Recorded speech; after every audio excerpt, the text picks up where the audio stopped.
Electric scooter വാങ്ങിയ ശേഷം check മടങ്ങി. 1.5 ലക്ഷം രൂപയുടെ തട്ടിപ്പ് കേസിൽ ജനശക്തി കോൺഗ്രസ് പാർട്ടി പ്രാദേശിക നേതാവ് സുബിൻ സി ഭാസ്കറിനെ റിമാൻഡ് ചെയ്തു.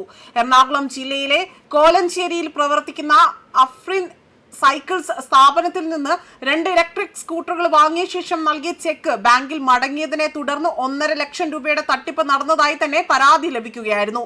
പോലീസിൽ പരാതി നൽകിയിട്ടും നടപടി എടുക്കാത്തതിനെ തുടർന്ന് കൊണ്ട് സ്ഥാപന ഉടമയാകട്ടെ കാക്കനാട് കോടതിയെ സമീപിക്കുകയായിരുന്നു ഉണ്ടായത്.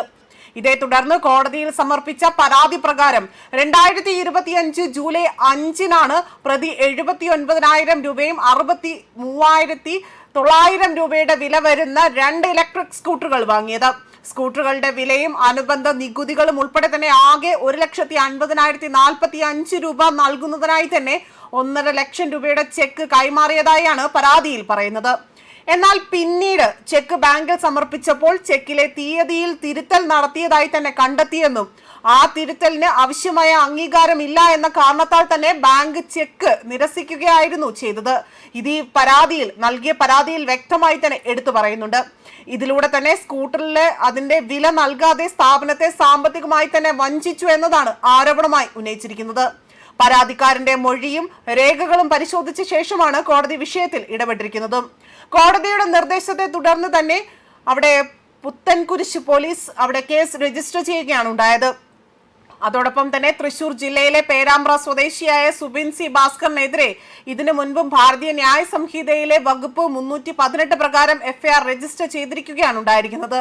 ഇതിനിടെ തന്നെ കേസിലെ പ്രതിയായ സുബിൻ സി ഭാസ്കർ മറ്റൊരു ക്രിമിനൽ കേസിലും പ്രതിയാണ് എന്ന വിവരവും പുറത്തു വന്നിട്ടുണ്ട്. കൊച്ചിയിലെ ഒരു പ്രമുഖ ഷോപ്പിംഗ് മാളിൽ നടന്ന ഫാഷൻ ഷോയ്ക്കിടെ തന്നെ യുവതിക്ക് നേരെ ലൈംഗിക അതിക്രമം നടത്തിയെന്ന പരാതിയിൽ പാലാരിവട്ടം പോലീസ് കേസ് രജിസ്റ്റർ ചെയ്ത കേസിലും ഈ വ്യക്തി ഇയാൾ അവിടെ പ്രതിപട്ടികയിൽ ഉൾപ്പെട്ടിട്ടുള്ള വ്യക്തിയാണ്. അതേപോലെ 245/2025 നമ്പർ കേസിലാണ് ഇപ്പോൾ അന്വേഷണം പുരോഗമിക്കുന്നത്. അതേസമയം 2 വ്യത്യസ്ത കേസുകളിൽ പ്രതിയായ വ്യക്തിക്കെതിരായ പുതിയ തട്ടിപ്പ് കേസ് ശ്രദ്ധേയമായി മാറിയിരിക്കുകയാണ്. അതോടൊപ്പം സാമ്പത്തിക തട്ടിപ്പും മുൻ രജിസ്റ്റർ ചെയ്തിട്ടുള്ള മറ്റു കേസുകളുമായുള്ള ബന്ധവും ഉൾപ്പെടെ തന്നെ എല്ലാ വശങ്ങളും പരിശോധിച്ച് അന്വേഷണം മുന്നോട്ട് പോകുമെന്നതാണ് ഇപ്പോൾ പോലീസ് വൃത്തങ്ങൾ അറിയിച്ചിരിക്കുന്നത്. സംഭവം പ്രദേശത്ത് വലിയൊരു ചർച്ചയ്ക്ക് വഴിവെച്ചിരിക്കുകയുമാണ്. കോടതിയുടെ നേരിട്ടുള്ള ഇടപെടലിനെ തുടർന്നുകൊണ്ടാണ് ഇപ്പോൾ കേസെടുത്തതെന്നും അതും വലിയ ശ്രദ്ധേയമായി മാറുന്നുണ്ട്. അതേസമയം പ്രതിക്കെതിരായ ആരോപണങ്ങളിൽ കൂടുതൽ തെളിവുകളും മൊഴികളും ശേഖരിച്ചുകൊണ്ടിരിക്കുകയാണ് എന്നും അന്വേഷണ ഉദ്യോഗസ്ഥർ ഇപ്പോൾ വ്യക്തമാക്കുകയും ചെയ്തിട്ടുണ്ട്. ന്യൂസ് ഡെസ്ക് കർമ്മ ന്യൂസ്.